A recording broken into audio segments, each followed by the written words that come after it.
Hikaru is a typical high school student with severe social anxiety and little idea of what he wants from life.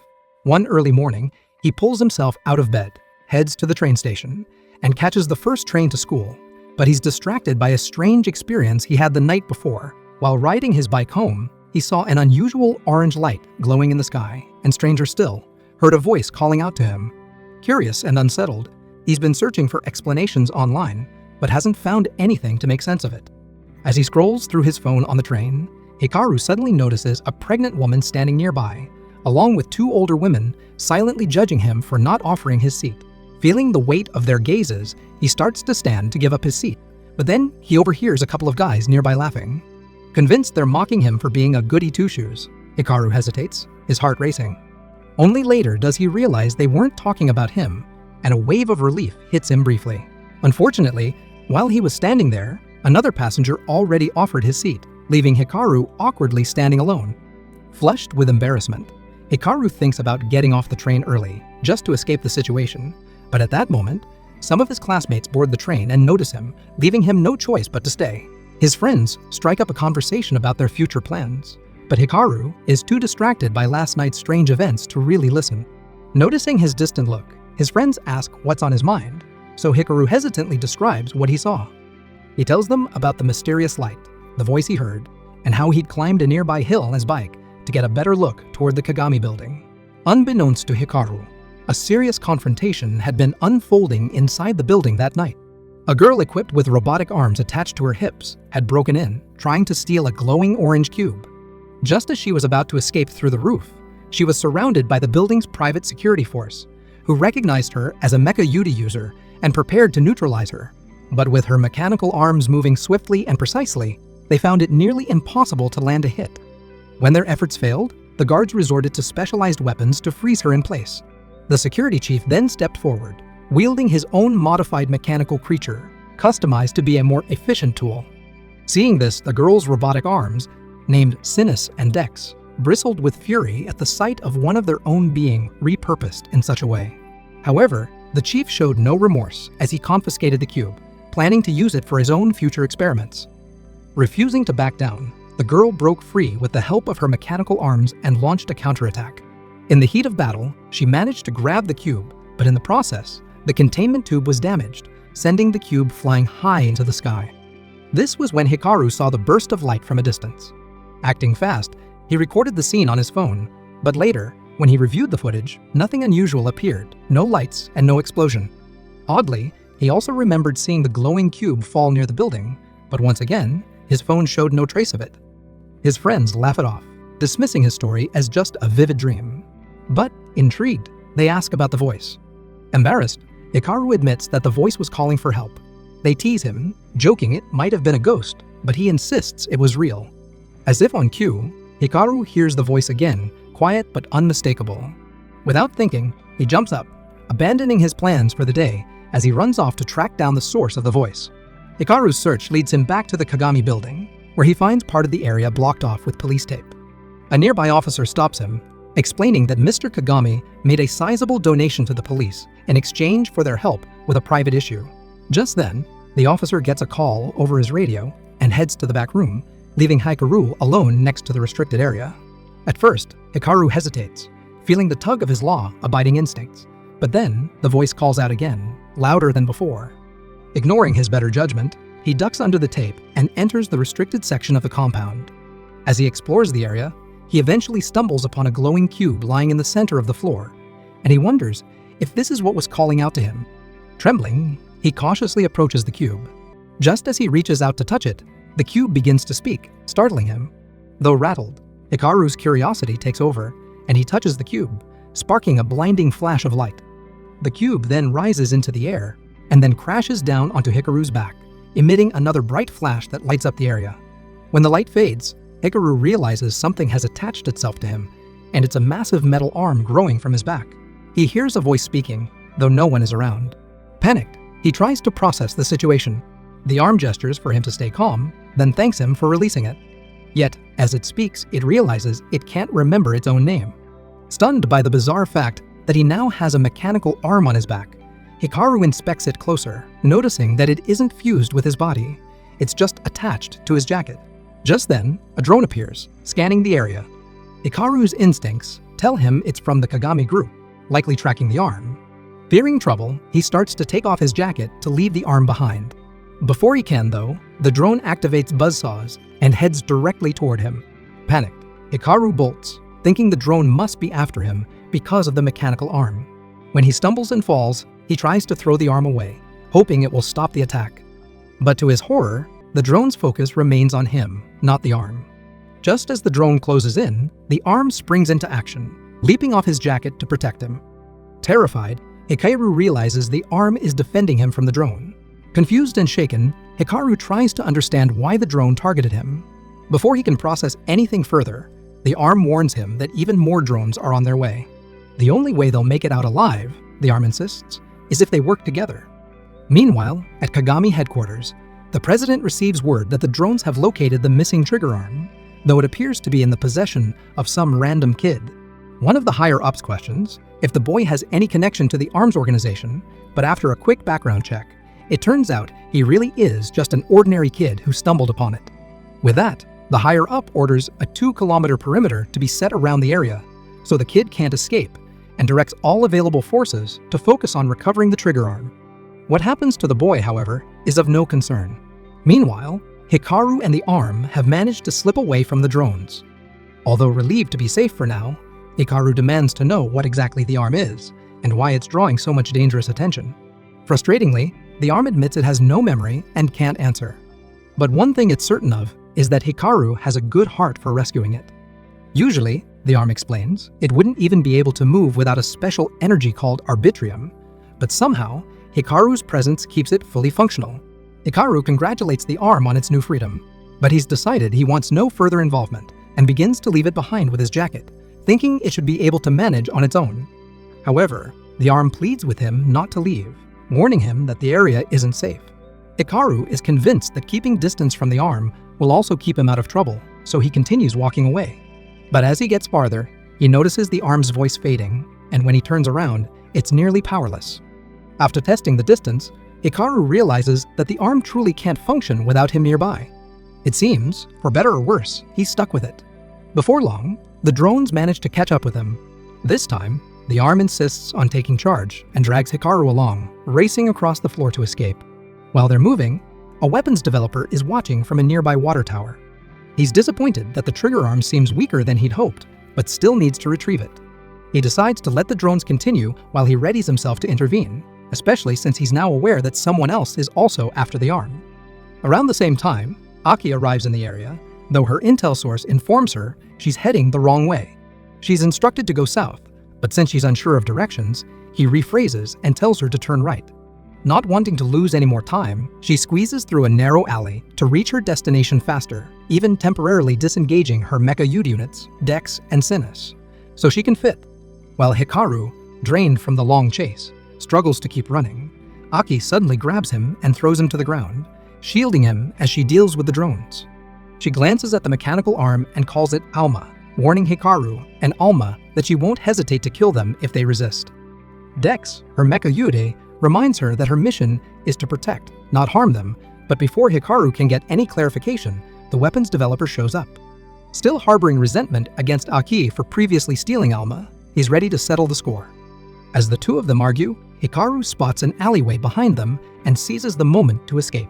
Aki notices him slip away, but with her Mecha Yude engaged, she can't pursue him down the narrow passage. Once on the other side, Hikaru resumes running, but quickly starts to regret coming here. Alma notices his exhaustion and urges him to leave it behind, suggesting that the people chasing them are only interested in Alma. While Hikaru knows this might be true, he also realizes Alma can't move on its own without him, so he hesitates to abandon it. Just then, Aki, having defeated the weapons developer, catches up to them and warns them once more, threatening harm if they don't comply. Alma tries to reason with her, offering to cooperate as long as she lets Hikaru go, but Hikaru refuses to abandon Alma. Frustrated, Aki prepares to subdue him by force. Though uncertain of his odds, Hikaru trusts Alma, who assures him that they stand a chance together. Gaining courage, Hikaru charges at Aki. Aki braces herself for the attack, but as Alma leaps into the air and transforms mid-attack, the sheer force catches her off guard, knocking the breath out of her. With Aki momentarily winded, Hikaru and Alma seize the opportunity to escape, hiding until the coast is clear. A few hours later, when it's safe, they come out of hiding and make their way out of the area. Meanwhile, Aki returns to headquarters to report her failure to capture Alma. She hadn't expected the boy to be capable of using Alma's powers, and, though she lost them for now, she knows Kagami's forces won't be far behind and realizes she'll need to find Hikaru and Alma before they do. The following day, Hikaru decides to bring Alma to school with him, not having any other secure place to hide it. Hoping to keep a low profile and avoid attracting any unwanted attention, he's shocked when he arrives at class to find that Aki has transferred in, and she looks far from pleased. Hikaru does his best to ignore Aki's intense glare, but little does he know, 2 agents are watching him from a nearby building. Known as Tuz and Owner, they work for the Kagami Group and have orders to retrieve the trigger arm at any cost, even if that means eliminating Hikaru. Although Tuz isn't too keen on targeting a kid after class, Hikaru sneaks into the bathroom to escape Aki, never imagining she would follow him here of all places. It doesn't seem like she's looking for a fight this time, though Hikaru figures she probably doesn't want to cause a scene at school. Alma, his mechanical companion, suggests that if she's not going to confront them directly here, they might as well try talking to her. Yesterday's clash was unavoidable, but now, thinking back, she seemed somewhat civil at first, though Hikaru doesn't quite recall it that way. Since there aren't many others he can confide in about Alma, it seems his options are to go along with Aki or report the situation to the police. Hikaru asks Alma what he thinks, but Alma, distracted and amused, is too busy messing with the toilet paper to offer any real opinion. Just then, Aki's voice comes from the next stall over, advising him against going to the police because they'd just turn him over to Kagami. Aki climbs over the stall divider, insisting she's here as his bodyguard. Flustered and taken aback by her sudden closeness in the boys' restroom, Hikaru dashes out with Aki on his heels. Later, after he's managed to shake her off, Hikaru sits with his friends for lunch. However, they've noticed how Aki's been tailing him lately, sparking rumors that he might be dating her. Hikaru denies it, but his friends aren't convinced, especially when Aki shows up on the rooftop, looking for him again. One friend calls out to her to let her know that Hikaru is here, but Hikaru has already vanished from sight in an instant. Alma, the mechanical arm, doesn't understand why Hikaru is being so evasive, especially since they'd agreed to try talking to Aki.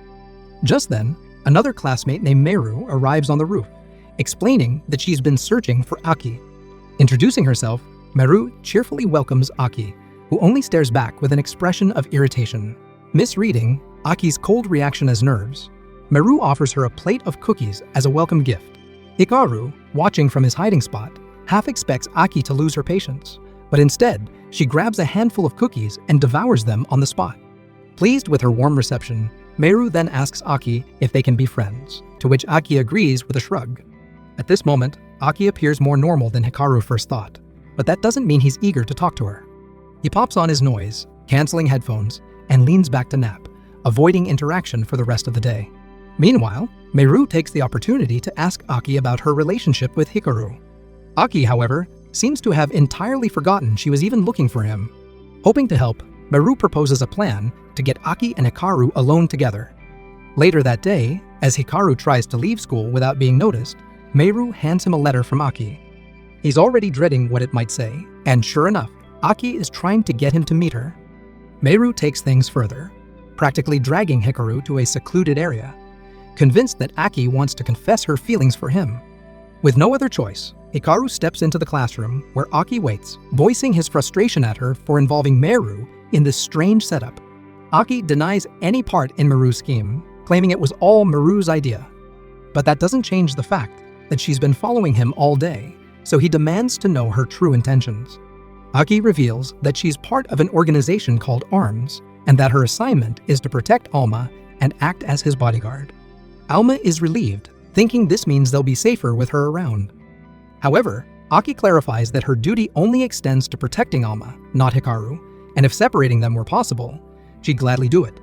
With Alma and Hikaru tethered together, however, her mission requires her to bring both of them back to headquarters. Aki assures Hikaru he won't be harmed if he cooperates, which pleases Alma, but Hikaru remains hesitant. Alma understands Hikaru's distrust, but Aki clearly knows something about Alma's origins, and Alma is eager to uncover more about himself. Despite his reservations, Hikaru decides to go with Aki for Alma's sake. Before they leave, He asks why Alma loses power whenever he wanders too far from him. The question stuns Aki, as a Mecha UD bonding to a jacket shouldn't be possible, nor is there any documented case of such a thing. Getting closer, she tells Hikaru he needs to come in for testing, but her intense approach unnerves him. Panicking, Hikaru asks Alma if there's any way they can escape. In response, Alma attempts to use the energy they unleashed on Aki during their last confrontation, but while there's a bright flash, nothing actually happens, as Alma's power isn't strong enough. Left with one option, Hikaru grabs Alma and bolts for the door. But as they try to leave through the front exit, Meru blocks the way, insisting he shouldn't go until he's heard Aki out. Outside, Tuz and Owner keep watch on the building entrance, but hold back, knowing they'd be exposed to Meru if they made a move. Inside, Hikaru continues searching for a way out, only to find every exit boarded up, and his only option is to head upstairs. Meanwhile, Aki is closing in, with Dex advising her to take the right hallway and Sinus suggesting the left. Ignoring both, she breaks through the floor, landing right in front of Hikaru, and now he has nowhere to run. Aki doesn't understand why he's fleeing after choosing to spare her life in their last encounter. Hikaru explains he'd never kill anyone, but Aki, convinced he's scheming with Alma, isn't listening. Alma defends him, insisting Hikaru isn't a threat, but Aki remains unconvinced. Alma then tries to activate his powers to shield Hikaru, but once again, nothing happens. Taking this as proof that Hikaru hasn't bonded with Alma, Aki resolves to eliminate him to protect Alma. Just then, Meru walks in, alerted by the commotion. The compromising position Hikaru and Aki are in gives her entirely the wrong idea, and she exits hurriedly to give them some privacy. Aki is prepared to continue, but Hikaru has already hidden, forcing her to search the area. As soon as she's gone, Hikaru sneaks toward the front door, but is intercepted by Owner, now dressed in a Kagami group uniform. The sight alone makes Hikaru's heart pound with unease. Owner claims he needs Hikaru's help, but Hikaru's not eager to assist anyone from the Kagami group, especially after nearly being killed by their drones. Owner apologizes, calling the drone attack a mistake, though he's only sorry it didn't finish the job. Without warning, he blasts Hikaru with a sonic cannon. The wave doesn't cause visible harm, but Hikaru drops to his knees, disoriented and weak. With Hikaru disabled, Owner kicks open the door to give Tuz a clear line of sight, but his positioning still blocks her aim. By the time Owner shifts aside, Alma has managed to pull Hikaru to safety, but the two remain in immediate danger. Hikaru gets up and races back into the building, while Tuz snaps at Owner for messing up her shot. Determined to end it, she starts firing through the walls, hoping to hit her mark. Hikaru is terrified, fearing she'll actually kill him, but Alma notices something odd. Even though Owner's wielding a Mecha Yud, Alma senses no consciousness from it. Just then, Owner hits Hikaru with another sonic blast, sending him sprawling at the end of the hallway. Tuz then takes her shot, but Aki appears at the last moment, saving Hikaru. Owner fires again, and Aki attempts to shield herself, but she too succumbs to the dizzying effects of the sonic wave and stumbles. Owner revels in their suffering, clearly enjoying his work, but Aki fights to stay standing. She reminds herself she has to protect Alma and urges Hikaru to escape while he can. Hikaru hesitates, feeling torn about leaving her to face Owner alone, but Aki insists, warning that the Kagami group must not capture Alma. Reluctantly, Hikaru sprints off while Aki engages Owner, who then unveils a weapon she hadn't anticipated. As Hikaru dashes up the stairwell, he vents his frustration over the relentless pursuit, but Alma stops him. He doesn't think they should abandon Aki to fend for herself. Hikaru reminds him that she told them to run, but Alma is unwilling to leave her behind. Alma then detaches from Hikaru and smashes a hole through the wall for Hikaru's escape route. Unfortunately, once separated from Hikaru, Alma loses power. Realizing Alma can't go far on his own, Hikaru agrees to stay by his side, but they still need a plan before they can confront Owner and his sonic weapon. Meanwhile, we see that Owner has shackled Aki's mecha, Yudi disabling it, and drags her up to the roof, where Tuz plans to take her out with a sniper shot. Growing impatient, Tuz joins him in person, chiding Aki for being so weak. Although she clearly wants Aki gone, Tuz is under orders to bring her back alive. She instructs Owner to return inside and search for Hikaru. Luckily for him, he doesn't have to look long. Hikaru is already coming up the staircase. Seeing Owner, Hikaru throws a punch, but Owner easily dodges it. Hikaru isn't a fighter, but he figures he can at least avoid getting blasted again. Owner, undeterred, fires his sonic cannon anyway. However, Hikaru anticipated this and put on noise-canceling earpieces, which shield him from the effects. While Hikaru only intended to buy Aki some time, he soon realizes she's already been captured. His plan ruined, he improvises, tossing Alma toward Aki to free her shackled Mecha UD. But as Alma moves further from Hikaru, he starts losing power again, forcing Hikaru to rush closer. Somehow, Twos misses an easy shot, allowing Hikaru and Alma to free Aki. Once unshackled, Aki grabs Twos, using her as a shield, and charges toward Owner. Owner hesitates, not wanting to blast Twos, but she demands he fire for the mission's sake. Reluctantly, Owner releases the sonic wave, which knocks Twos out instead. Seizing the moment, Aki strikes and knocks Owner out cold. We find out that their battle has left the building structurally unsound, and as it begins to collapse, Twos regains consciousness and manages to fly away, abandoning Owner, who is buried in the debris. Aki and Hikaru emerge unscathed, but soon after, Aki's boss from ARMS arrives, clearly unhappy with the level of destruction that resulted from their mission. He orders Hikaru brought back to headquarters. When Hikaru wakes up, he's introduced to the ARMS group's leader, Algis, and his Mecha Ude, Fist. Algis explains that ARMS exists to counter the Kagami group, which seeks to dominate and enslave all Mecha Ude. Alma, whose memory is clouded, doesn't recall much, but Algis reveals that Fist is actually his brother and that they need Alma's help to win the war against Kagami. Without hesitation, Alma pledges his support, encouraging Hikaru to join as well. However, Algis and Aki clarify that they only need Alma, meaning Hikaru's involvement isn't strictly necessary. While Hikaru was fast asleep, the ARMS team conducted tests to measure the levels of arbitrium in his body. Arbitrium is a unique energy generated by the human mind, essential for fueling all Mecha Ude. When Hikaru's levels were charted, they fell far below those of an average Mecha Udier. In fact, Hikaru's arbitrium levels confirmed what they suspected: he's pretty much unfit for wielding Mecha Ude, with no way to gloss over the facts. Algis agrees that, although Hikaru may have initially awakened Alma, he's also the reason Alma is bound to a jacket and why he can't even access Alma's power. Still, ARMS has no choice but to leave Alma with Hikaru for the time being. Algis warns Hikaru, however, not to act independently, as he's simply not capable enough to handle himself. Alma quickly comes to Hikaru's defense, arguing that if it weren't for Hikaru, Kagami's team would have taken him by now. Quen, though, remains skeptical, insisting that Hikaru lacks the strength to wield Alma effectively, making him a liability. At that moment, Aki chimes in, expressing her belief that Hikaru might have untapped potential to bring out Alma's abilities. After all, he did manage to use Alma's power when they first met, so with a bit of training, she believes he could grow stronger. We then see Hikaru training, and currently his training mostly involves Alma doing push-ups on the school roof. Though Hikaru is grateful for Aki's offer to train him, he can't see how it's helping, as Alma is the only one exerting any effort while he sits idly. Aki explains that increasing one's arbitrium is all about building spirit, so Hikaru just needs to psych himself up to grow stronger. Hikaru's still unsure how this exercise is supposed to raise his arbitrium levels, but he decides to stick with it for now. A little while later, Aki receives an urgent call from ARMS summoning her back to HQ. Cutting their session short, she brings Hikaru and Alma along. It is then explained that recently, there's been a surge in cases where Mecha Ude are ripped away from their users, and this latest victim marks the third case this week. Algis suspects a new Kami agent may be involved, so his top priority is recovering the stolen Mecha Ude as soon as possible. Alma, however, doesn't understand what soon implies in this context, so Dex explains that forcibly removing a Mecha Ude is fatal.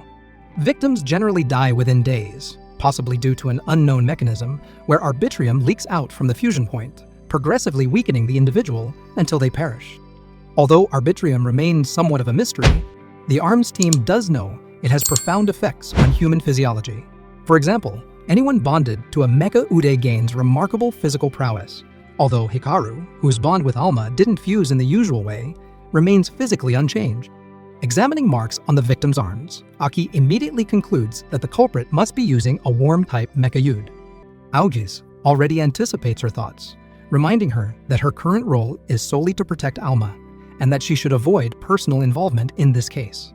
Once Algis leaves, Aki disregards his instructions, hinting that she has personal reasons to investigate. Since she's responsible for Hikaru's safety, she decides he'll accompany her. Meanwhile, at the Kagami Group's headquarters, the team is scrambling to locate Jun, Kagami's younger brother. He recently vanished with an experimental artificial Mecha Yud, and no one is sure of his intentions. The 3rd Division offers to handle it, but since they're the same team that lost Alma last time, the mission is assigned instead to the White Ravens. Later that night, Hikaru is out with Aki and realizes she's ignoring Algis's orders to steer clear of the investigation. He's uncertain about being out there with her, but Aki stays tight-lipped. Suddenly, they hear the sound of horns in the distance. Through the shipping containers, they spot the White Ravens, who are searching for June. The group's leader, Imada, instructs his team to keep combing the area, and at that moment, Aki and Hikaru approach them. Nervous about interacting with Kagami operatives, Hikaru voices his concern, but Aki reassures him that as long as he stays close and keeps Alma hidden, everything will be fine. She boldly asks Imada if he has any information on a worm-type Mecha Yud user. Initially, Imada's team assumes she's just an average girl, but when she mentions Mecha Ude, they go on high alert, unwilling to risk exposure. They attempt to capture her, forcing Aki to fight back with the help of Sinus and Dex. Upon realizing she's a mecha wielder, Imada is momentarily stunned, but he quickly regroups, instructing the White Ravens to rally and attack.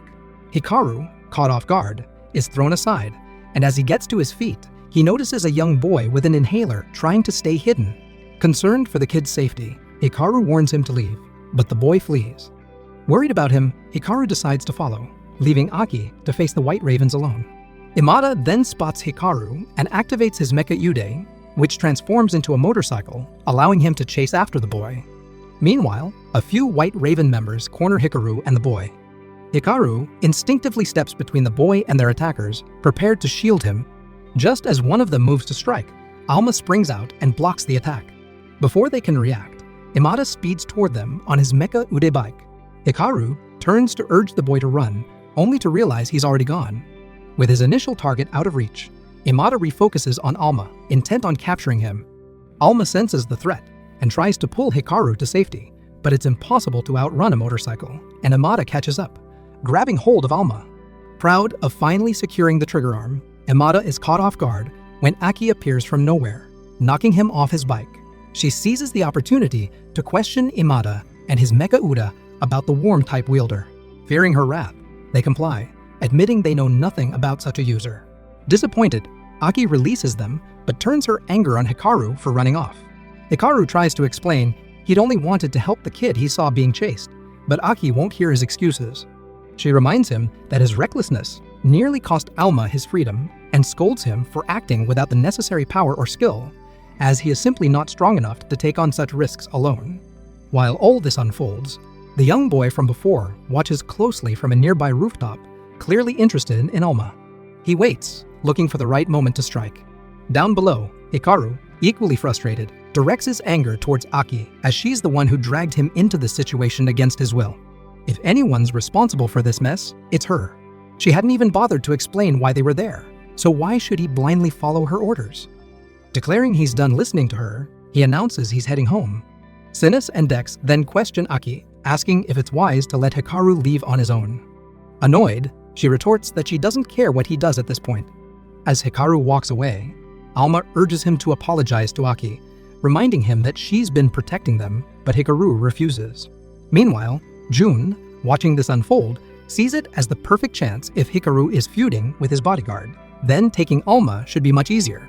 Yet, before Jun can make a move, Aki intercepts him, still set on her responsibility to protect Hikaru and Alma. Annoyed, Jun realizes he'll have to go through her, so he activates his Mecha Yude, revealing it's a warm type. Seeing this, Aki is furious. She suspects Jun might be the very person she's been hunting, but Dex quickly senses he isn't their target. However, the momentary distraction is enough for Jun to trap her, putting her in serious danger. Meanwhile, Hikaru wanders away, stewing over his argument with Aki when he suddenly gets a message from her phone.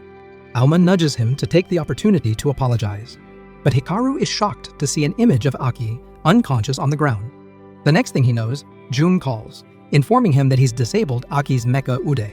Without it, she'll only survive a few hours, so if Hikaru wants to save her, he'll need to meet him at a location Jun provides. Panicked, Hikaru contacts Algis, explaining what happened to Aki. Algis is clearly concerned, yet he warns Hikaru against going after Jun, suspecting this is exactly what Jun wants. Algis assures Hikaru He'll dispatch agents to locate Jun and insists that Hikaru and Alma stay put for now. Fed up with being labeled too weak by everyone, Hikaru starts to believe there might be truth to it. Alma tries to reassure him, insisting he has real potential when he puts his mind to it. Hikaru, however, disagrees, claiming that every heroic deed he's done was only possible thanks to Alma's support.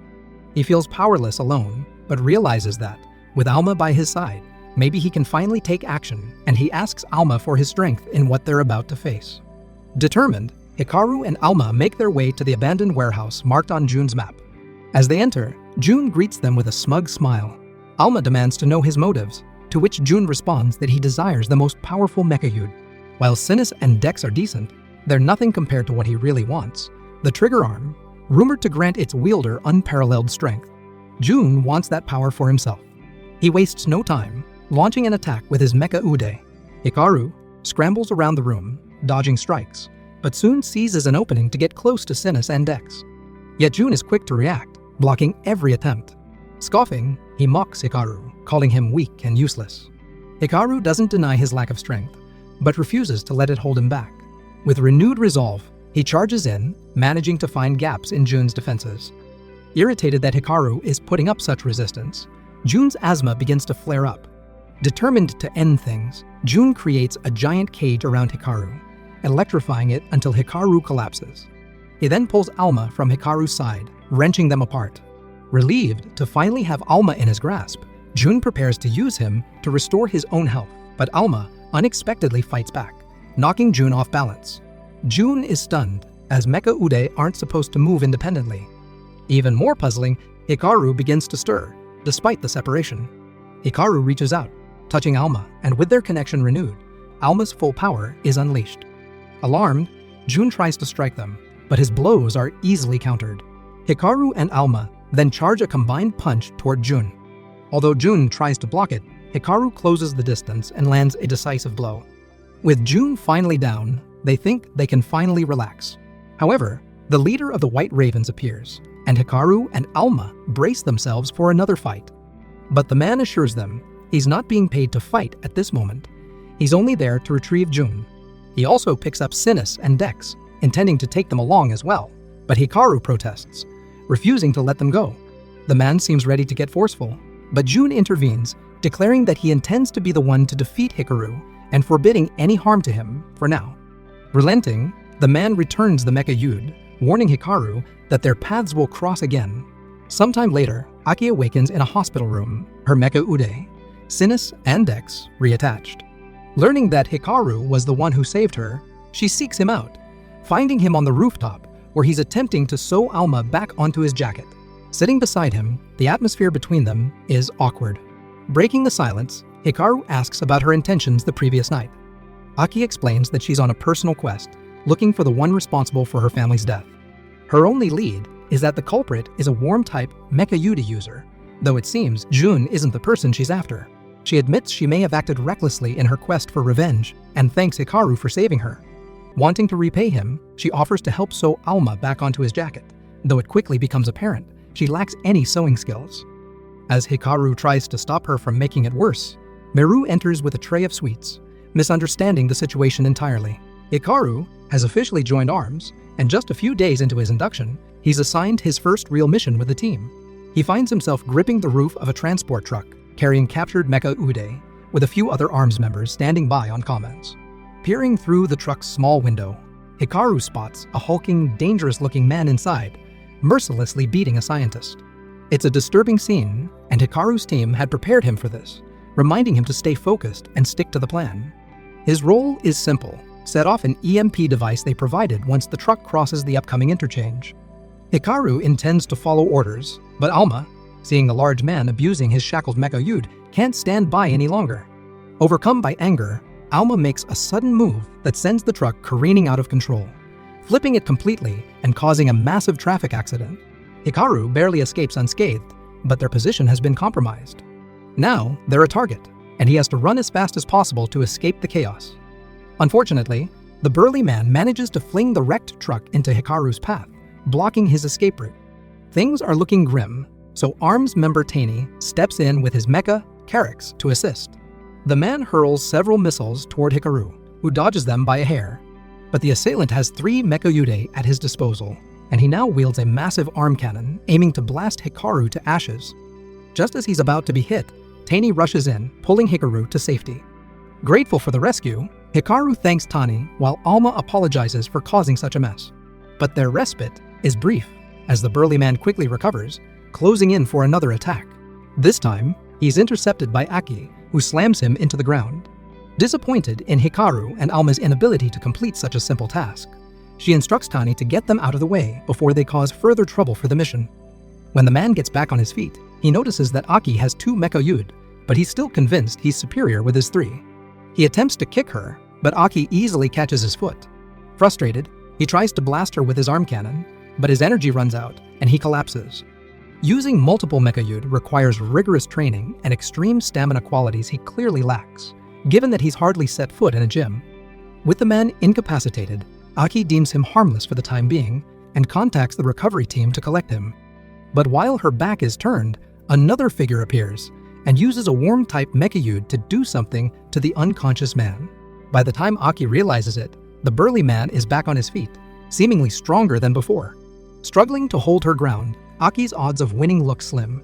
Just then, Hikaru races in and knocks the man aside. Aki yells at him, reminding him that she'd told him to run, but Hikaru couldn't abandon her when she was in trouble and decided to help. Recovering, the man fires his laser cannon, but Hikaru and Alma anticipate the attack and deflect it together. Undeterred, the man tries to crush them with the truck, but Hikaru, unharmed, charges forward, landing a decisive punch that finally knocks the man out cold. As the dust settles, Tani approaches, commending Hikaru on his performance, noting that his efforts allowed them to rescue multiple Mecha. Hikaru appreciates the recognition, but Aki seems more intrigued by the man they captured. Back at ARMS headquarters, Aki takes a moment alone in the shower, lost in memories of her sister. She recalls a solemn promise she made to protect her, a promise she ultimately failed to keep. Now, all she can do is seek vengeance for her family.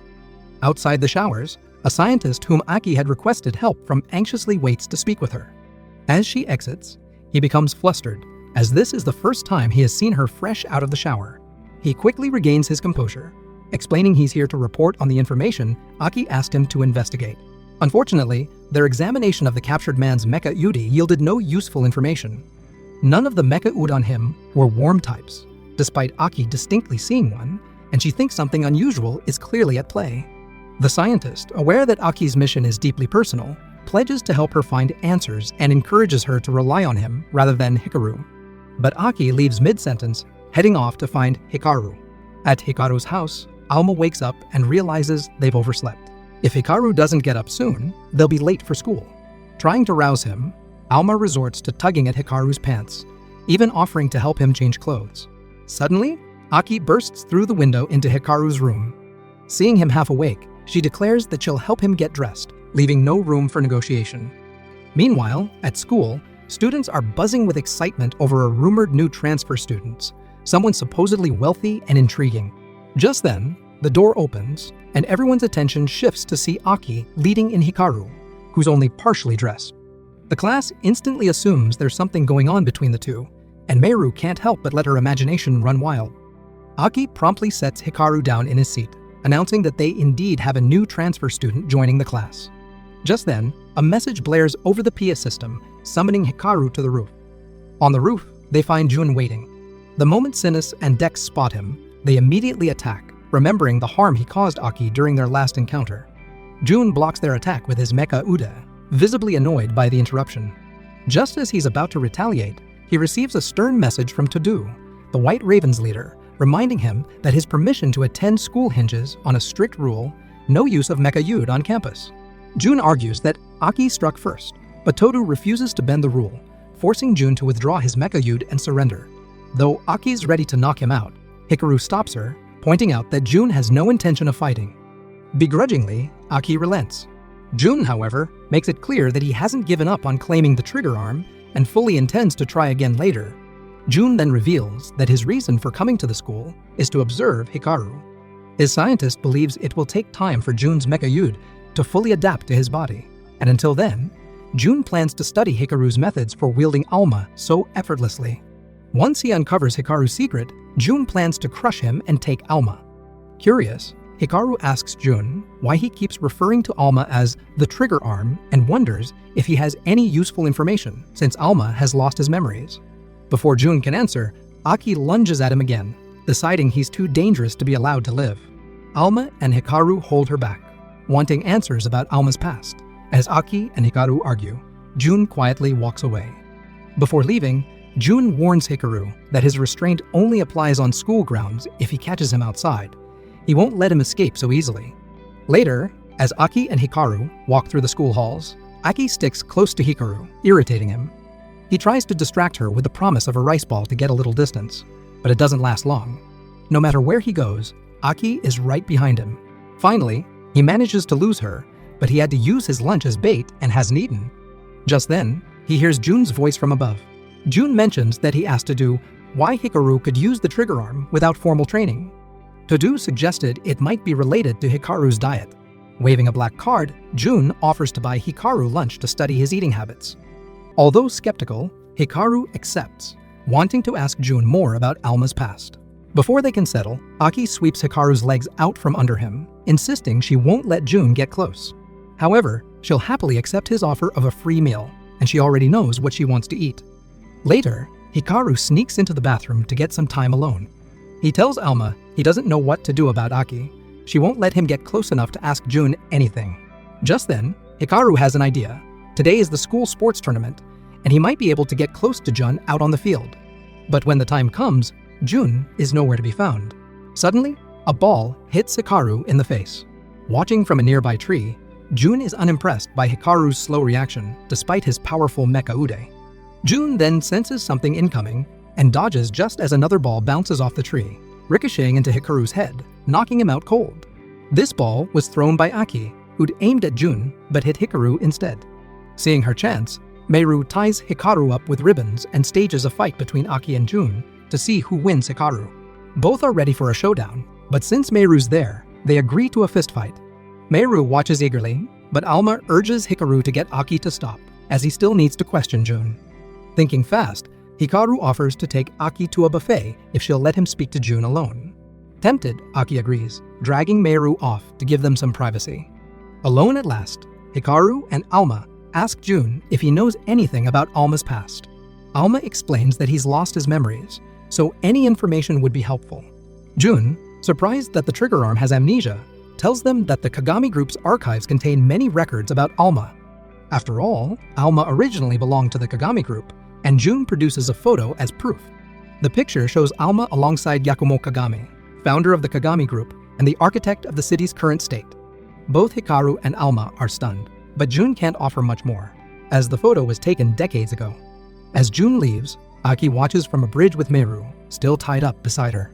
She then receives a call from the scientist from earlier, who's found a lead on the worm-type Mecha Yudi user she's been searching for. Meanwhile, Hikaru and Alma head to the city library to research Yakumo Kagami. Alma doesn't understand why the people here idolize the Kagami Group, given their treatment of Mecha Yude. Hikaru points out that, despite their recent actions, the Kagami Group has done a lot to improve the city, so it's no wonder people admire them. They soon find a portrait of Yakumo Kagami, and Alma, moved to robo-tears, feels a deep connection but can't recall anything. Elsewhere, Tani is captured by a worm-type Mecha Yudi user, and Aki arrives too late to help. She watches in horror as Tani's Mecha Ude, Carix, is crushed and destroyed, with Tani thrown at her like a rag doll. The worm-type user launches a device that takes control of Tani's body, turning him into a puppet to attack Aki. Desperate to capture the worm-type wielder, Aki subdues Tani, removing the control device. Hikaru rushes to help, finding Tani unconscious. Although Tani survives, Carix is gone. Mecha Yude may be mechanical, but like humans, once they're destroyed, they're gone forever. It's believed that the Mecha Yudi arrived from another dimension in search of Ordella, the origin of their kind. Through a series of experiments, Alma used all his strength to seal it away, which likely caused his amnesia. Now, the key to Ordella's fate lies within Alma's lost memories, and in the wrong hands, it could destroy the world itself. When he first noticed the incident reports, he realized something disturbing. Someone was stripping people of their Mecha Yud, and it wasn't just Jun. This had been going on for months, which infuriated Aki. She grabbed him by the collar, demanding to know why he hadn't told her sooner. He defended himself, explaining that he'd only just discovered it himself after hacking into the ARMS database to help her. Aki let him go, but if this information had been in the ARMS database for months, then Algis must have known all along and decided not to tell her. Quinn speculated that Algis was likely investigating these cases on his own, given that he had tracked such incidents for the past 8 years. Just then, an alarm blared, indicating that the worm-type mecha user was active once more. Without hesitation, Aki rushed off to confront her long-time target. In a deserted parking garage, Aki finally found the worm user, ready to exact revenge for her deceased family. But as she moved closer, her heart skipped a beat as she recognized the figure. It was her younger sister, Fubuki. Memories surged through her mind. When Aki and Fubuki were kids, they played games together with Sinus and Dex. One day, their mother had called for Fubuki to participate in some experiments. Usually, it was Aki's responsibility, but she had injured her leg, and Fubuki had taken her place. Fubuki left the room smiling, and this was the last time Aki saw her. Shortly after, the facility erupted in flames, and both Fubuki and their parents vanished. Now, years later, Aki, Sinus, and Dex stood in shock, watching Fubuki, alive but clearly unwell, coughing heavily. As Fubuki's warm mecha emerged, Sinus and Dex instantly reacted, slamming it against the wall. They had so many questions, but with ARMS on its way, they had to leave quickly. When ARMS agents arrived, they found nothing except a crack in the wall and one of Aki's broken hair clips, evidence enough for Algis to suspect Aki's presence. Outside, Aki continued to hold Fubuki's mecha captive, demanding answers. She accused the mecha of killing her parents, but the mecha protested, saying it had all been a mistake. Sinus and Dex cut it off. Certain it was lying, after all, Sinus had witnessed the warm mecha's violent attack on the day of the tragedy, though he still didn't understand why it had happened. Fubuki begged Aki to stop, insisting it wasn't Amaryllis' fault their parents died. Tearfully, Fubuki blamed herself for what had happened, repeatedly apologizing to Aki as Amaryllis tried to comfort her. Realizing there was more to the story than they initially understood, Sinus and Dex pressed Amaryllis to explain everything that had occurred that day. On the fateful day, everything was proceeding as planned, with Fubuki eagerly telling their mother about the games she had played with Aki. The experiment aimed to explore the amplification of Arbitrium, but when Amaryllis and a researcher entered the lab, something strange happened. Locking eyes with Fubuki triggered a mysterious reaction, causing their Arbitrium to resonate uncontrollably. Amaryllis tried to stop the resonance, but her efforts only worsened the situation. Fubuki had wanted to tell Aki for a long time, but guilt and fear had always held her back. Although Amaryllis assured Fubuki it wasn't her fault, Aki was still angry, blaming her and Amaryllis alike. Determined, Aki ignored Fubuki's pleas and prepared to destroy Amaryllis. But just then, Fubuki, overwhelmed by the stress, fainted, a reaction Amaryllis had feared might happen. Thinking quickly, Aki suggested they take Fubuki to a hospital, but Amaryllis dismissed the idea, explaining that the accident had left Fubuki unable to produce Arbitrium. No doctor or armed scientist had managed to help her so far. They'd been keeping her symptoms under control, but time was running out. With her condition worsening, Amaryllis explained that Fubuki's survival depended on a drastic solution, a difficult path that would require Aki's full commitment. The next morning, Hikaru's alarm went off, and Alma prepared for Aki's usual dynamic entrance. But to their surprise, she simply rang the doorbell. Hikaru and Alma exchanged confused glances as Aki never uses the front door. Sensing her mood, Hikaru decided not to press her for details. Meru soon appeared, excited about an upcoming test and proposing a group study session that would include Jun, who had been watching Hikaru from a distance. Meru approached Jun and invited him to join, but he scoffed, declaring he didn't come to school for something as trivial as a study group. Ignoring his attitude, Meru turned to Hikaru, asking if they could hold the study group at his place. Hikaru hesitated. While he liked spending time with Meru, he anticipated that Aki and Jun might end up clashing, and he didn't want his house to be the setting for their inevitable argument. He tried to talk her out of it, but Meru persisted and even asked Aki for her support. Aki declined politely, explaining that she went to Hikaru's house every morning, so there was no special appeal in visiting for a study session. As she walked off, Hikaru sensed something was wrong and followed her, though she refused to share her troubles. Meanwhile, at ARMS HQ, a frustrated scientist approached Quinn's workstation, demanding to know what was going on with Aki's recent absence. Initially, Quinn denied having any information, but after some persistent questioning, he admitted he might have contributed to her current situation. Meanwhile, Aki sat by her ailing sister, listening as Amaryllis recounted their struggle. Since Fubuki couldn't generate her own arbitrium, Amaryllis had been extracting it from other mecha users to keep her alive. However, her illness had progressed beyond Amaryllis' ability to manage. Desperate, Amaryllis urged Aki to do whatever it took to save her sister, even if it meant resorting to extreme measures. She revealed that the only way to secure Fubuki's survival was to sacrifice Hikaru. At that moment, chaos erupted across the city. Mecha Yuta users, who had been infected by Amaryllis, began lashing out uncontrollably. Both ARMS and Kagami group members were affected, leading Algis to suspect the cause. He immediately deployed all available ARMS agents to contain the situation, while the Kagami group issued similar orders. Later that evening, Meiru, Jun, and Hikaru head to Hikaru's house to study. But just as they're walking, Hikaru receives an urgent message from Algis, so he excuses himself and rushes in the opposite direction. Arriving at ARMS, HQ Algis apologizes for the sudden call, but explains that he needs Hikaru's help with a critical situation. Dozens of Mecha Yude users have recently gone out of control, and Algis believes the worm-type Mecha user is responsible. Worse, a video shows Aki making friendly contact with this worm user, leading Algis to believe Aki may be involved. If that's true, it would mean she's betrayed both humanity and the Mecha Yude. Algis wants Aki brought in for questioning, but acknowledges they may need to use force to subdue her, given her strength as a Mecha Yude user. Hikaru and Alma can't believe Algis suspects Aki, one of their closest allies, but Algis explains that ARMS cannot operate based on feelings.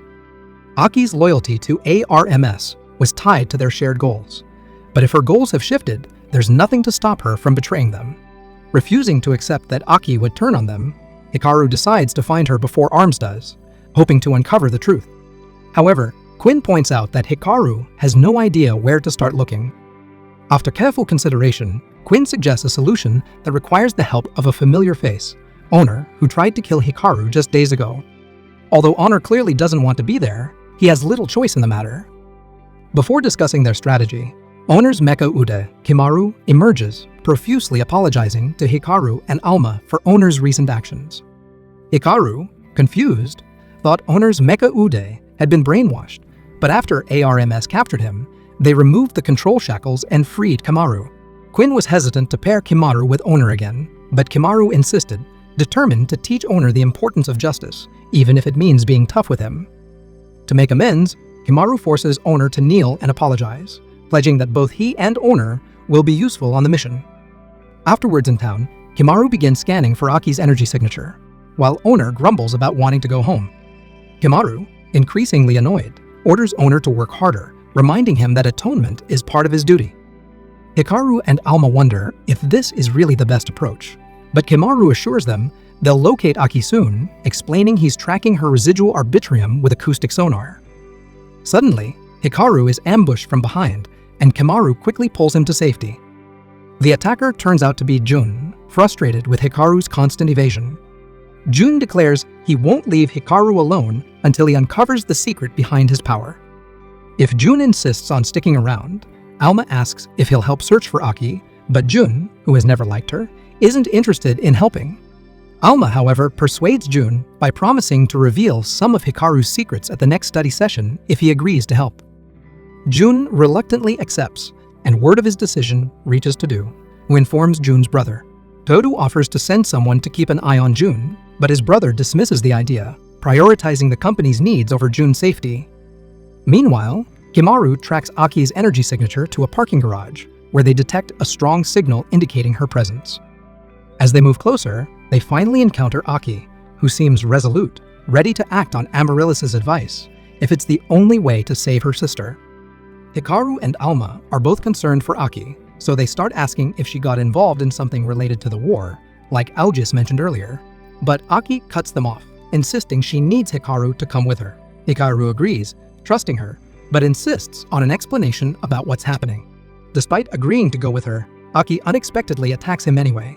Hikaru is caught completely off guard, but before Aki can land a hit, Jun steps in to defend him. Although Jun still doesn't like Hikaru, he has vowed to be the one to defeat him, so he can't let Aki do it first. Aki tries to get past Jun with a kick, but his strength easily overpowers her, and within moments, he has her pinned down. However, Hikaru approaches Jun from behind, telling him to release Aki. He acknowledges that she attacked first, but he believes that she has a good reason for it. Hikaru asks Aki to calm down and listen, offering to help her if she'll just tell him what's going on. Aki hesitates to speak, and then Sinus and Dex reveal that Aki's sister is alive but critically ill from a lack of arbitrium, and she needs a large amount of it to survive. Amaryllis suggested that since Hikaru awakened Alma, he may have enough arbitrium in his body to heal Fubuki. But the mention of Amaryllis sets Jun off laughing as he knows exactly what's happening. With the Kagami Group's detailed files on Amaryllis, he confidently asserts that Amaryllis has likely taken Fubuki hostage and is controlling her. Sinus and Dex dismiss Jun's theory and argue with him, but Hikaru interrupts, reaffirming that he's still willing to go with Aki since they're friends. Aki is surprised by this declaration, as it's the first time Hikaru has called her his friend. Alma, ever the practical one, reminds everyone that they have a buffet to get to after helping Aki, so they should hurry. Jun is frustrated, feeling ignored after explicitly warning them about Amaryllis' manipulations. He refuses to let Hikaru go, but Hikaru shakes him off, asserting that Jun has no right to stop him. Turning to Aki, he extends his hand to her, ready to help Fubuki. However, reminded of Hikaru's usual kindness, Aki can't bring herself to let him sacrifice himself for her. Instead, she rejects his help, insisting that she can find another way to save her sister without involving Hikaru. She coldly tells him they're not friends, so he shouldn't act so familiar, then walks off to return to Fubuki. Hikaru is left confused, while Jun dismisses Aki as foolish for not recognizing Amaryllis' true nature. Meanwhile, Sinus and Dex work together, poring over information related to Aki, and they eventually stumble upon files on Amaryllis in the Kagami Group's database. They find that Amaryllis went rogue one day, causing the deaths of everyone involved in her experiment, including Fubuki. They suspect she's behind everything, though they can't understand why she's resurfaced now, so many years later. They plan to analyze footage of Aki's encounter with the worm user to find more clues. Back with Aki, she finds Amaryllis and Fubuki, but without Hikaru in tow as planned. Amaryllis demands an explanation, and Aki tells her that Hikaru won't be coming. Amaryllis is shocked and furious, unable to believe Aki is backing out now. Aki tries to explain that she doesn't want outsiders involved in their family matters, believing they should handle it themselves. However, Fubuki accuses Aki of caring more for Hikaru than for her own sister. She demands that if Aki truly loves her, she should have no problem sacrificing Hikaru for her. She presses Aki, asking if she plans to abandon her like she did last time. Despite the blatant emotional manipulation, Aki is still too blinded by her sisterly love to see that something's wrong. She offers to take Hikaru's place and act as Fubuki's arbitrium battery. Meanwhile, Alma tries to persuade Hikaru to go after Aki, but he feels he has no right to intervene in her personal matters. She clearly told him she didn't need his help, and he can't relate to her thirst for revenge, so he doesn't want to stand in her way. Jun, however, has been quietly observing, uninterested in Aki's situation, until he hears Hikaru express his reluctance. This reminds Jun of when he once felt the same way about his own brother, and suddenly he's invested in making Hikaru take action. He grabs Hikaru by the collar and tells him to stop wallowing in self-pity and make a choice, either let Aki go or stay by her side. Faced with this ultimatum, Hikaru admits that he still wants to help Aki, and with that, he's encouraged to act. Alma reminds him that while he may not be directly involved in Aki's issues, what matters is how he feels, and Hikaru can't ignore someone in need. With the decision made, Alma asks Owner and Kagemaru to help track Aki down again. Kagemaru eagerly agrees while Owner just wants to go home. Meanwhile, Quinn has realized that the worm user is actually Aki's sister, Fubuki. He's baffled though, since all records indicate that Fubuki should be dead. Moreover, he can't understand why she would reappear now, of all times. At that moment, Algus appears behind him and confirms that Amaryllis is behind Fubuki's return, revealing that she's after Hikaru's arbitrium. Quinn is stunned that Algus has been standing behind him, and even more surprised that he already knows about Amaryllis. Algus explains that Amaryllis came out of hiding after realizing that Alma had been awakened, and he's been trying to manage the situation quietly before it escalated. He didn't want Aki to find out the truth about her sister being controlled by Amaryllis, but his secrecy only drove Aki further into Amaryllis' grasp. Back with Aki and Amaryllis, The latter grows frustrated, realizing that Aki didn't bring Hikaru after all her effort to deceive her. Dropping the act, Amaryllis decides to dispose of Aki using her puppets. Aki starts to suspect something's wrong, as the real Fubuki would never behave this way, and Amaryllis scorns Aki for taking so long to figure it out. Amaryllis then launches an attack on Aki using her puppets, and Aki manages to defend herself well. However, Amaryllis suddenly shifts back into her act as Fubuki, catching Aki off guard. In that moment of distraction, Amaryllis seizes and restrains her. Initially planning to continue using Fubuki as her host, Amaryllis now considers taking Aki's body instead. Sinus and Dex grab Amaryllis, but she knows Aki won't let them destroy her, as that would mean harming Fubuki too. She cruelly recalls how, when she first took over Fubuki's body, Fubuki's parents tried desperately to free their daughter, only for Amaryllis to refuse and kill them herself.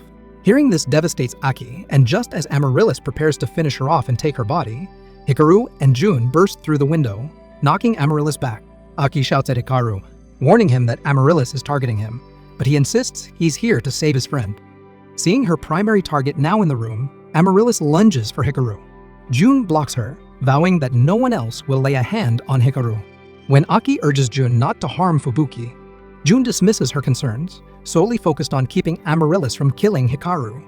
Amaryllis then tosses Jun aside to reach Hikaru, but Jun refuses to let go and uses his mecha to restrain her. She mocks Jun's inferior mecha, taunting him for his reliance on a knockoff model. Jun is insulted, but before he can respond, Amaryllis silences him and resumes her assault on Hikaru. Alma intervenes to block her strikes, but each hit seems to drain him of power, making it harder to fight back. Aki then steps in front of Hikaru, determined to protect him, not as his bodyguard, but as someone who genuinely cares for him. Amaryllis scoffs, pointing out that as long as she has Fubuki's body, Aki won't be able to harm her. This vulnerability leads to Aki being captured, leaving Hikaru to face Amaryllis alone. He holds his ground, but Amaryllis uses Aki as a human shield, diverting his focus long enough to strike him with one of her tentacles. Once she has a grip on him, she begins draining his arbitrium. As Amaryllis suspected, Hikaru's arbitrium is exceptionally powerful, with the same potency as it had 100 years ago. Seeing Alma's confused expression, Amaryllis realizes he's lost his memory, and this enrages her. She intensifies her assault on Hikaru, stabbing him repeatedly. Now that she has Hikaru's arbitrium, Amaryllis no longer has any need for Aki and begins to strangle her. In desperation, Aki calls for help, and in response, Hikaru's body surges with arbitrium, overwhelming Amaryllis' systems. Seizing the opportunity, Hikaru and Alma free Aki, unleashing a blinding flash of light. When the dust settles, Hikaru, Aki, and Jun find themselves on the ground, dazed but intact. Jun, driven by vengeance, rises and grabs Amaryllis with his mecha, determined to pull her out of Fubuki's body. Despite her resistance, Jun's sheer spite grants him the strength to separate Amaryllis from Fubuki. Once freed, Fubuki regains control of her body, and Aki is relieved to see her sister unharmed.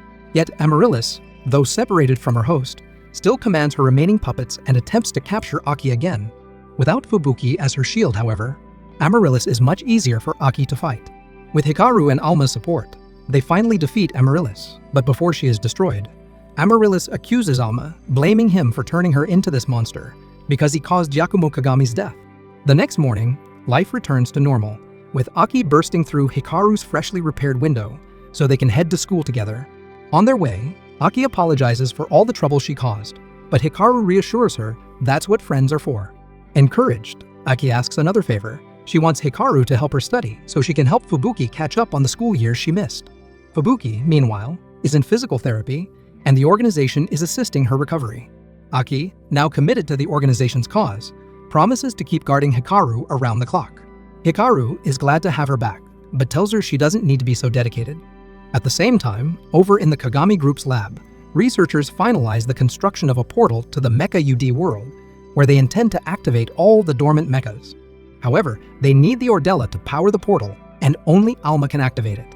With this objective in mind, they prepare to use every resource at their disposal to capture him. The next day, two suspicious individuals showed up and began hassling Hikaru and Aki, while Hikaru's friends watched them from the sidelines. These two turned out to be arms agents, sent as additional bodyguards for Hikaru, since Aki hadn't been entirely successful in keeping him safe. Aki couldn't refuse their help, as the order came directly from ARMS. Coincidentally, Kazuha was nearby. After multiple failures to capture Hikaru, he had been stripped of his mecha and demoted to security guard duty. Spotting Hikaru, Kazuha saw this as his chance to regain his honor. He attempted to arrest Hikaru, but before he could, Aki grabbed Hikaru's hand and leapt off a bridge with him onto the back of a moving truck. The truck driver, oblivious to the noise of two teenagers landing on his vehicle, continued driving with them on top. Hikaru, however, was less than thrilled that his day had taken such a chaotic turn. Alma apologized for disrupting Hikaru's normal life, but Hikaru reassured him that he had nothing to apologize for, as they were in this together. No matter how wild things became, they would overcome it together, at least until Alma could regain his memories. Speaking of Alma's memories, there was something he had been meaning to share with Hikaru. Before he could, however, they were interrupted by Sinus and Dex, who were deep in a philosophical debate over whether honey or jam was superior. They were attempting to make breakfast for Hikaru and Aki before the truck reached school, but Hikaru noticed something odd. The truck was heading in the opposite direction of their school. In fact, he had no idea where it was going. The truck suddenly stopped when its driver was knocked out by a blow dart. Members of the Kagami group had arrived to capture Hikaru, led by the 3rd Division head, a goth Lolita named Fort T, along with a new recruit. The division head, clearly unenthusiastic about the mission, ordered his team to get it done quickly. Fort took this as a cue to unleash a barrage of spikes at Hikaru with her shackled mecha machine gun. Aki dragged Hikaru behind the truck for cover as Fort's gunfire tore into it. The truck driver was likely beyond saving, but Aki urged Hikaru to leave the fight to her and get to school to avoid being marked absent. Hikaru agreed and started to flee, but his path was immediately blocked by Kazuha. Meanwhile, Oyama and Kayano, who had misunderstood the situation, were busy restraining Hikaru's friends, rendering them useless for backup. Kazuha declared his intent to capture Hikaru and redeem himself. Before he could act, however, the Kagami group's new recruit interjected, claiming responsibility for capturing Hikaru. As he prepared to strike, Kazuha noticed the recruit's mecha. It was the very one confiscated from him during his demotion. Enraged, Kazuha attacked the recruit, attempting to wrest his mecha back. Amid the chaos, Aki reminded Hikaru to keep heading for school. Hikaru tried, but his way was blocked again, this time by the unconscious recruit. Turning back, he saw that Kazuha had successfully reclaimed his mecha, forcing Hikaru to deal with him. Meanwhile, Aki attempted to take down Forty. Although Fort dodged in time and nearly lined up a shot to finish Aki with her minigun, she inadvertently jumped backward into Kazuha, knocking him over. An annoyed Forty berated Kazuha for getting in her way, while Kazuha retaliated by complaining about her edgy eye patch. After the brief spat, Kazuha resumed his pursuit of Hikaru. Hikaru leapt into the air to avoid Kazuha's attack. In midair, he and Alma activated battle mode together. Kazuha attacked again with his whip, but Hikaru and Alma dodged, grabbed the chain, and flung Kazuha directly into Forty, knocking them both down. Fort, embarrassed, found herself pinned beneath Kazuha. While the two struggled with their awkward predicament, Aki took advantage of the distraction to knock them out. The division head, unimpressed by his team's performance, decided he'd done enough work for the day.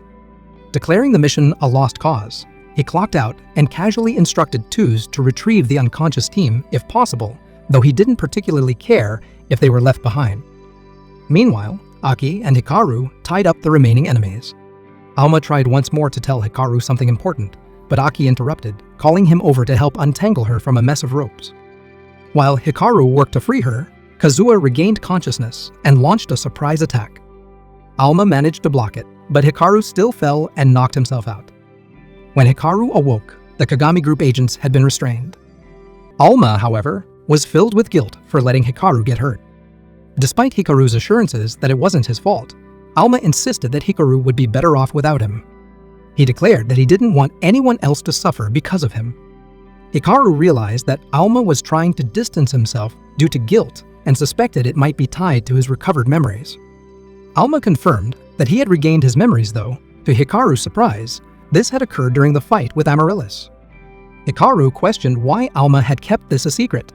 Alma, unable to find the words, simply stated that Hikaru didn't need to get involved anymore and began crawling away. Normally, Aki would have pursued Alma to ensure his safety, however, believing that Alma couldn't travel more than 5 meters away from Hikaru without losing power. She dismissed the idea. Yet, to their shock, Alma didn't lose power. In fact, he moved remarkably fast for a machine, disappearing before they could react. At arms, HQ Alice confirmed that Alma's ability to move independently likely returned after his contact with Amaryllis. Fist elaborated, revealing that Alma had once possessed a unique ability to produce his own arbitrium, a trait that had likely reactivated alongside his memories. This revelation surprised everyone, leading them to question why they had not been informed earlier, and Fist explained that the risk of prematurely triggering Alma's traumatic memories had warranted secrecy. Regardless, the group resolved to locate Alma. Algis instructed everyone to remain vigilant, but when Hikaru offered to help, Algis dismissed him, stating that Alma no longer needed him. Both Hikaru and Quinn were shocked, though Quinn considered it a positive development, as it meant Hikaru could return to a normal life. Hikaru, however, refused to accept this, arguing that he couldn't simply abandon Alma after all they'd been through together. Moved by his determination, Elise and Fist relented, agreeing to reveal the full truth. He explains that back in the Mecha Udi's world, the planet's arbitrium supply was nearly exhausted, pushing the Mecha Udas to the brink of extinction. Alma, Fist, and another companion embarked on a desperate mission to locate the legendary Ordella, a relic said to have the power to restore their home world. However, their energy reserves ran out during the journey, leaving them inactive. Fortunately, they managed to reach Earth just in time. On the night of their arrival, Yakumo Kagami, a nearby miner, noticed a brilliant light emanating from his family's mines. Intrigued, he ventured into the depths and stumbled upon Alma. Not long after, a cave-in occurred, a disaster that would have surely claimed Yakumo's life had he been alone. By sheer luck, he fused with Alma, enabling them to escape in the nick of time. Meanwhile, Fist fused with Yakumo's older brother, Tsukihito, who suffered from an illness linked to arbitrium. Motivated by the possibility of a cure, Tsukihito joined the Mecha Udes in their quest for Ordella. Yakumo, thrilled by the adventure, also pledged his support. Together, they scoured for Ordella and eventually found it. The team began extensive research to activate the artifact, spending days meticulously preparing. When the moment finally came to see their efforts realized, Yakumo couldn't shake a sense of unease. Things seemed to be progressing too perfectly. Tsukihito dismissed Yakumo's concerns, reassuring him that all test results were within expected parameters and nothing could go wrong. The following day, during the activation process, disaster struck. Tsukihito had accounted for every step needed to awaken Ordella, but failed to consider the aftermath, and Ordella revealed itself as an overwhelming and hostile force. It instantly incapacitated Tsukihito and Fist, leaving Yakumo gravely injured. Alma was the only one left standing, unharmed but completely unsure of how to handle the situation. Despite his critical injuries, Yakumo managed to steady Alma's nerves. Together, they entered battle mode, devising a clever strategy. Yakumo struck the ground, scattering chunks of rock to distract Ordella. With its attention diverted, Alma delivered a decisive blow that successfully resealed the artifact. Though they triumphed, the cost was immense, and Yakumo succumbed to his wounds shortly afterward. The loss devastated Alma, rendering him inactive until the day he met Hikaru. Now that his memories have returned, Alma is determined to prevent history from repeating itself. He refuses to let Hikaru face a similar fate and is doing everything he can to distance himself from him. As Alma crawls into an alley, he crosses paths with Jun. Seizing the opportunity, Jun attempts to fuse with Alma but fails. Accepting that he isn't yet compatible, Jun instead notices Alma's sorrow and asks what's troubling him. Meanwhile, Hikaru stands at the edge of a bridge, lost in thought, when he receives an unexpected call from Jun. Answering the phone, Hikaru is surprised to hear Alma's voice. Alma reflects on the day they first met, recalling how Hikaru, despite knowing nothing about him, chose to help. Acknowledging Hikaru's kindness, Alma declares that he can no longer rely on it. He urges Hikaru to return to his normal life and stop worrying about him. Hikaru protests, but Alma ends the call, resolute in his decision. Alma intends to remain with Jun temporarily, but the moment Jun steps out of the alley, Todo appears, clearly looking for trouble. Back at the bridge, Aki finds Hikaru, who tells her there's no point in searching for Alma. He insists Alma doesn't need him anymore. Aki, undeterred, punches him in the face. She quickly apologizes for the force of the blow, but asserts that Alma does need someone by his side. Drawing from her own experience with guilt, She argues that Alma can't face his struggles alone. Convinced by Aki's words, Hikaru agrees to help bring Alma back. Just then, they receive a call from ARMS HQ. The news is dire, revealing that Alma has been captured by the Kagami group, and they plan to use him to unseal Ordella. June initially thinks Todo has come to drag him back home, which he has no interest in doing. In a bizarre act of resistance, he grabs Alma and tries to use him as a makeshift baseball bat. Todo effortlessly catches Alma, slaps a shackle on him to keep him restrained, and explains that he's acting under orders from June's older brother. Apologizing for the inconvenience, Todo informs June he has no choice but to take both of them back to Kagami HQ, and he unceremoniously tosses them into the back of a truck. Meanwhile, Aki and Hikaru are frantically searching for Alma. With Hikaru's running speed too slow to keep up, Aki carries him on her shoulders to save time. Despite their efforts, they still have no clear lead on Alma's whereabouts. Just then, Quinn calls Aki to tell her that he's found someone to assist them. Moments later, Kagemaru crashes down onto the roof, boldly announcing his arrival. However, Owner, who has been accompanying Kagemaru, is visibly exasperated and just wants to go home, as he's had enough of Kagemaru's incessant yelling. Even Hikaru finds Kagemaru's constant shouting grating, especially as it's so loud that it almost alerts Kagami group scouts on the ground below. Aki tries to call Quinn back to request someone else for help, but she's unable to reach him. On Quinn's end, communications have gone dark due to a citywide jamming signal. Realizing this, Kayano bursts into the room to inform Quinn of the interference. If they hope to find Alma, they'll need to conduct the search themselves. Though the source of the jamming remains unknown, Algis quickly deduces that the Kagami group must be involved and decides to personally intervene. At the same time, Todo arrives at the Kagami Ordella Research Lab with Alma and June. The Division 3 director is thrilled by Alma's capture, as it means they can finally proceed with the next phase of their plan. He congratulates June on his efforts, though he can't help but notice that June has been gagged. When he inquires about it, Todo casually brushes it off, saying they were just having some fun. The director, uninterested in June's preferences, chooses not to probe further and instead invites him to witness a historic event. June, still baffled, is introduced to the Ordella Gate. The director explains that the gate is designed to be a portal to the Mecha Yude world. Once Ordella is fully awakened, the Kagami group plans to invade and enslave the Mecha Yudes for their own benefit. June is stunned, unable to fathom the absurd lengths his brother is willing to go for such a plan. His disbelief only grows when Nawahiro, his older brother, arrives. Though visibly annoyed by June's presence, Nawahiro chooses to ignore him and commands his team to initiate the awakening sequence. As the activation process begins, Alma regains consciousness. Seeing Ordella before him, he panics. Realizing the scientists plan to use him to break the seal, he pleads with them to stop, warning that Ordella's power is far too dangerous. The director, confident in the Kagami group's technological advancements, dismisses Alma's concerns. He even offers Alma the chance to see his old friends in the Mecha Uda world, albeit as shackled captives. Though tempted by the idea of revisiting his home, Alma insists that Ordella is not what the director believes it to be. While he can't fully articulate why, Alma knows the artifact is far more than just a portal.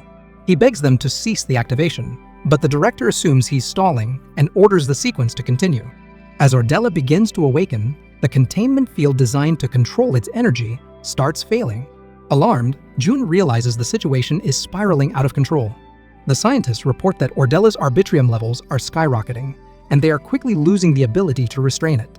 Moments later, Ordella lashes out, unleashing destructive energy that begins to tear the lab apart. June urges Nawahiro to stop the process, but Nawahiro only laughs, claiming this chaos is exactly what he wanted. Ordella's growing power causes the lab to crumble. Massive icicles of energy erupt from the facility, large enough to be visible from the street below. Aki and Hikaru spot the destruction and immediately realize something terrible has happened. Before Aki can suggest a plan, Hikaru bolts toward the source, determined to save Alma. Back in the lab, the director is horrified as his perfect plan unravels. His assistants urge him to evacuate before it's too late. Meanwhile, Noah remains in the control room, indifferent to the safety of anyone but himself, fixated on achieving his goal. Amid the chaos, Todo moves June to a safer location, ensuring he isn't harmed. When June regains consciousness, he demands answers. Todo agrees to explain, but only if June commits to taking action once he learns the truth. Elsewhere, the director attempts to flee via helicopter, bringing Alma with him to ensure his capture remains intact. Before the helicopter can take off, Hikaru arrives and shouts for the director to release Alma. Recognizing Hikaru as Alma's former host, the director orders his men to capture him. It's at this moment that Hikaru realizes coming alone may not have been the best idea. While Aki searches for him, Hikaru is left vulnerable. The director dismisses Hikaru as a threat and prepares to leave, but Quinn arrives just in time to assist. Hikaru asks Quinn to keep the Kagami operatives occupied while he searches for Aki. Unfortunately, Quinn is poorly equipped for combat and has no idea how to hold them off.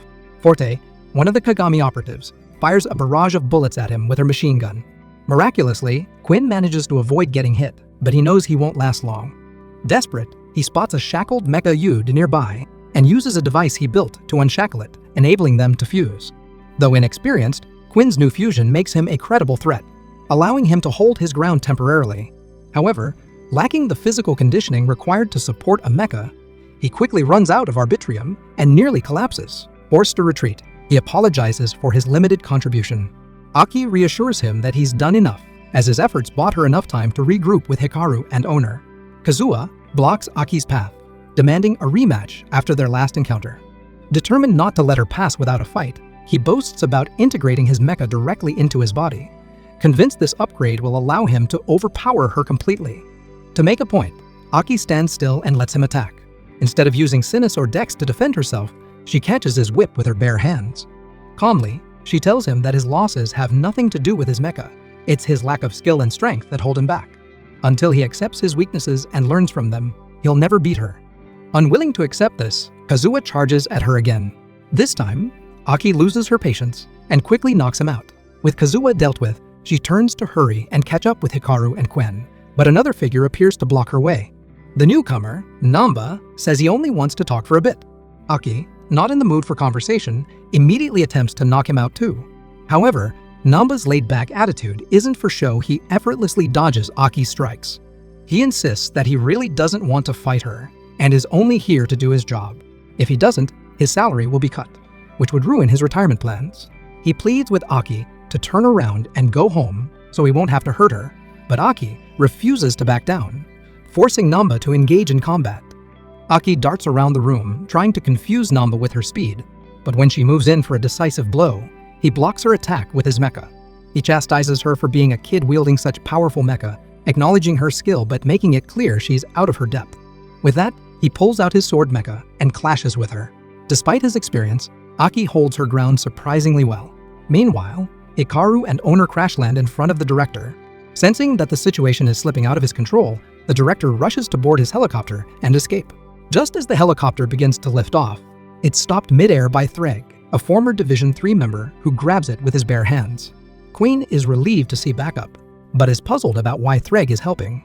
Kayano explains that Threg has a crush on her and is just trying to impress her. While Threg prevents the helicopter from taking off, Kayano volunteers to handle the director, leaving Hikaru and Owner free to board the helicopter and retrieve Alma. Hikaru is ready to move but forgets about Fort, who starts firing at everyone from the helicopter. In her reckless assault, she accidentally hits a stack of oil barrels, triggering a massive explosion. The force of the blast sends Hikaru, Owner, Fort, and the director flying. Everyone is knocked unconscious. The sound of the explosion reaches Aki and Namba on the other side of the building. Deciding he's done enough for his work report, Namba announces his departure, telling Aki she doesn't need to worry about him anymore. Back at the helicopter, Hikaru is the first to regain consciousness, followed shortly by the furious director. Enraged that a group of kids is interfering with his plans, the director picks up Fort's gun, intent on taking Hikaru out himself. Owner remains unconscious, leaving Hikaru without backup. Without a mecha, Hikaru knows he stands no chance against the director's firepower. Fortunately, Kajaru is still conscious, and Hikaru quickly formulates a risky plan. He steps into the line of fire to distract the director, drawing his attention. As the director focuses on Hikaru, Kajaru sneaks up from behind and claws at his face. The distraction works, giving Hikaru enough time to reach Alma. Although Alma is still unconscious, Hikaru ties him to his arm and knocks the director out with a single punch.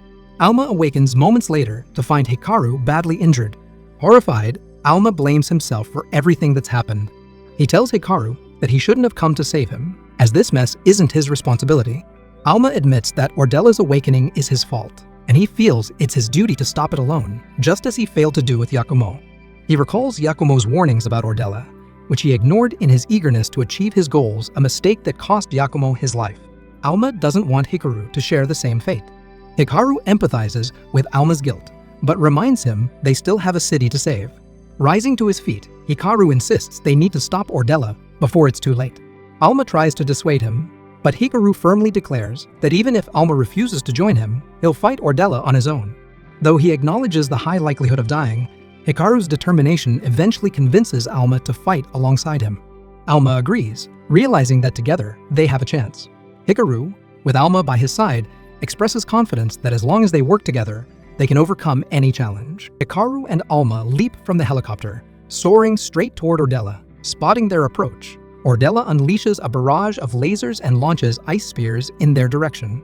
Hikaru and Alma attempt to smash through the ice, but the crystals are incredibly dense and refuse to break. The relentless lasers keep them on the defensive, leaving no room to regroup. Q and Kadana analyze the ice and discover it is composed of high-density arbitrium, making it impervious to human or mecha strength. Though Ordella's seal is broken, it remains stationary for now. Their best shot at victory is using Alma's power to rebind it. Since Alma originally created the rings around Ordella, channeling his arbitrium into them should be enough to reseal the entity. Hikaru and Alma set their sights on the rings encircling Ordella, but getting close is another challenge entirely. As they advance, they're met with a barrage of arbitrium spikes and unrelenting attacks. Ordella has no weak points to exploit and retaliates the moment anything nears it. The situation seems dire, so Hikaru devises a plan and contacts Quen, asking him to get Aki's help. Explaining the strategy, Hikaru notes that it hinges on Tuz, the sniper. Understanding the gravity of the situation, Tuz agrees to assist, bringing out her sniper rifle. With Aki providing support, Tuz fires a maximum output shot at Ordella's hand. The bullet does no damage, but successfully diverts Ordella's attention. Ordella targets Tuz with its laser, but Quen and Kajaru raise their shields, deflecting the attack. This creates a brief window for Hikaru and Alma to close in and strike the rings. At first, it seems like the plan worked, and Ordella begins to shrink as the rings activate. However, the effect suddenly halts, and Ordella returns to full strength, resuming its attacks. Tuz fires another shot to distract Ordella, which works momentarily. This time, however, Ordella seems to catch on and launches an additional laser at Hikaru. Before the attack can connect, Jun arrives, blocking the beam. Meanwhile, the building where Aki and the others are stationed becomes unstable due to Ordella's attacks, forcing an evacuation before it collapses. Hikaru thanks Jun for the timely rescue, and armed with a new mecha, Jun volunteers to take on Ordella alone. Alma quickly warns him against it, calling the fight too dangerous. Frustrated by their lack of confidence in him, Jun pushes them aside and charges at Ordella. Ordella attacks Jun with its arbitrium crystals, but he smashes through them effortlessly, leaving both Alma and Hikaru impressed. Despite handling the crystals with ease, Ordella's lasers prove more challenging. Under heavy fire, Jun is forced to retreat, admitting he might not be able to do this alone. Hikaru is intrigued by Jun's ability to break through the supposedly indestructible arbitrium crystals. Jun attributes his success to his upgraded mecha, courtesy of Tadu. The new model enhances his ability to control arbitrium flows, a skill that Jun has mastered. Pleased with their admiration, Jun basks in the praise, but reminds them they still have work to do. Realizing the lasers make it impossible to approach Ordella safely, Jun prepares to go all out. However, Hikaru stops him, suggesting they work together. Jun agrees, but questions how they plan to succeed after their first attempt at sealing Ordella failed. Hikaru explains that Quen's analysis revealed that Jun's mecha can weaken Ordella on contact. If Jun restrains Ordella, Hikaru and Alma may be able to deliver the decisive blow. With a plan in place, Jun breaks off a shard of arbitrium crystal for Hikaru to use as a weapon. Hikaru then hurls Jun toward Ordella, and Jun successfully pins it down. As Ordella struggles, Hikaru and Alma channel all their energy into a single, powerful strike. Throwing the arbitrium crystal into Ordella's core, they shatter it and rebuild the rings to seal the entity. Pooling their strength, Hikaru and Alma deliver a massive, meteor-like punch. The resulting impact obliterates the Kagami building and the surrounding area, but successfully seals Ordella. The crisis is averted. Though Jun is furious, they didn't warn him about the destructive punch. With the Kagami group exposed and news helicopters broadcasting the chaos, there's no way to cover up the incident.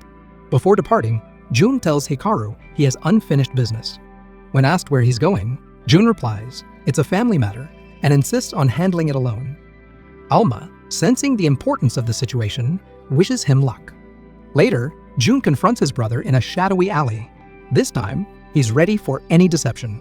Jun declares he already knows Amaryllis is behind it all, setting the stage for their confrontation. Amaryllis is shocked that Jun has caught her, but she's confident that knowing the fact she is controlling his brother changes nothing, as she doesn't believe someone she considers a failure like him can stop her. Jun wastes no time and launches an attack, but Amaryllis grabs hold of his mecha, reminding him that she can drain arbitrium from others. She begins siphoning his energy, only for Jun to counter with his mecha's energy-draining ability, a feature superior to hers. Turning the tables, Jun drains Amaryllis's power and declares that he's going to end her once and for all. Amaryllis tries to bargain, warning Jun that destroying her could kill his brother. However, Jun reveals that he's already prepared for this. He's learned how to extract a mecha ute from someone without harming them, and he immediately applies that knowledge to rip Amaryllis from his brother's body. She collapses, writhing in pain, before losing power entirely. Victorious, Jun flashes back to a conversation he had with Todo about this moment. Initially, Todo had encouraged Jun to use the new mecha to defeat Ordella, but had withheld crucial details. Sensing deception, Jun pressed Todo for the full story, refusing to move forward until everything was clear. Todo, impressed by Jun's determination, finally opened up, seeing that Jun was ready for the responsibility. Meanwhile, Hikaru and Alma stand atop one of the massive arbitrium spikes, surveying the destruction left in Ordella's wake. Though the city lies in ruins, it seems the immediate threats have been neutralized. Alma, reflecting on how far they've come, asks Hikaru if he would stay by his side until they find a way back to his homeworld. Hikaru agrees without hesitation, and the two shake hands, cementing their bond. However, the situation on the ground remains unresolved. Todo, severely injured in the chaos, struggles to deliver an urgent message to the arms team. Stumbling over to Quinn, Todo's condition makes Quain suspicious, prompting him to call Aki for backup. When Aki arrives, Todo collapses from exhaustion, making it clear he isn't there to fight. At the same time, Algis and Fist confront Alma and Hikaru on the spike. Alma, now fully aware of his past, wants to apologize to Fist for what happened years ago. Though he hasn't completely come to terms with the events, he's determined to move forward. He asks Algis and Fist to work alongside him again. Fist, however, remains stone-faced, glaring at Alma, making it obvious he's not there for a friendly reunion. Meanwhile, Aki climbs the arbitrium spikes with Todo in tow. As they ascend, Todo reveals the full scope of the danger. He explains that Amaryllis wasn't just controlling Nawahiro, she had manipulated every head of the Kagami group for generations. By transferring between hosts, she drained their energy for her own purposes. Eventually, Nawahiro discovered the truth and began devising a plan to stop her before she could claim him. Knowing he might not survive long enough to implement the plan himself, Nawahiro worked to ensure Jun would be safe. He developed the artificial Mecha Yude to counter Amaryllis's power, while also curing Jun's illness. Entrusting the project to Todo, Nawahiro insisted on keeping it a secret from Jun for his own protection. Though Todo questioned the wisdom of withholding the truth, Nawahiro believed it was necessary. In the present, Nawahiro awakens, realizing that Jun has freed him from Amaryllis's control. Overcome with guilt, he apologizes for putting Jun in such danger. Jun yells at him, not about the dangers or the secrets, but about being treated like a helpless child. He's proven himself capable after all. He defeated Amaryllis alone. Recognizing Jun's strength and resilience, Nawahiro admits that Todo might have been right about Jun's potential. He apologizes for doubting him, and expresses excitement for what Jun will achieve in the future. However, Nawahiro warns that their fight isn't over, as Amaryllis wasn't the true mastermind. High on the spike, Algis shackles Alma, preventing him from moving. In a shocking twist, it's revealed that Algis was Yakumo all along. That's all for Part 9. See you again the next time.